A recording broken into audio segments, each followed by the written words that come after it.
नवरा असो वा नवरी, लग्न झाल्यानंतर दोघेही नव्या आयुष्याची स्वप्न रंगवू लागतात. लग्नानंतर खास असते ती लग्नाची पहिली रात्र, जी कपलसाठी खूप खास असते.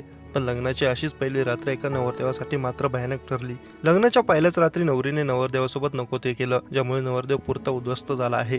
राजस्थानच्या झुंझुनूतील ही धक्कादायक घटना आहे. झुंझुनूतील नानवास गावातील कुलदीप कुमारचं लग्न पंजाबच्या कोमल सोबत झालं. पंजाबमध्ये थाटामाटात लग्न झालं. नवरदेव पंजाबच्या नवरीला घेऊन राजस्थानला आपल्या घरी गावी परतला. पोहोचेपर्यंत रात्र झाली. नवरदेव आणि त्याच्या आईला झोप लागली. या संधीचा फायदा नववधूने घेतला. झोपल्याने नवरदेवासोबत तिने असं काही केलं की जाग आल्यानंतर त्याची झोप कायमची उडाली. तो ढसाढसा रडू लागला. नवरदेवाने बुहाना पोलीस ठाण्यात धाव घेतली. कोमल, कंवर सैन, नवदीप सिंह, फरीदकोट यांच्या विरोधात तक्रार दाखल केली आहे. पोलिसांनी गुन्हा दाखल केला असून आरोपीचा शोध सुरू केला आहे. हरियाणातील सतनाली येथील रहिवासी कंवर सैन याचं लग्न जमवलं होतं. हरियाणातील सतनाली येथील रहिवासी कंवर सैन याचं लग्न जमवलं होतं. यासाठी त्यानं 2,80,000 रुपये घेतले होते. शिवाय नवरीला सोन्या चांदीचे दागिने घातले होते.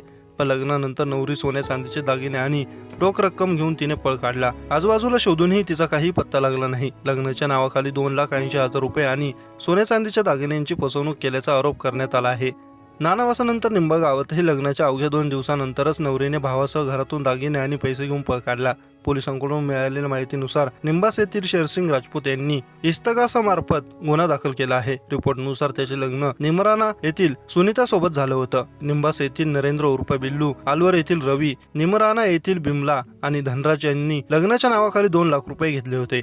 हिंदी रीतिरिवाजांनुसार विवाह झाल्यानंतर शेरसिंग आपल्या नववधूसह निंबास गावात आपल्या घरी आला. दुसऱ्या दिवशी वधू सुनीताचा भाऊ तिला घेण्यासाठी आला. रात्री निंबास गावात मुक्काम केला. शेरसिंगला रात्री जाग आली आणि वधू खोलीतून गायब झाल्याचं त्याला कळलं. तसंच लग्नासाठी तयार केलेले दागिने आणि रोख रक्कम सुद्धा गायब झाल्याचं त्याला आढळून आलं. पोलिसांमध्ये गुन्हा दाखल करून तपास सुरू केला आहे.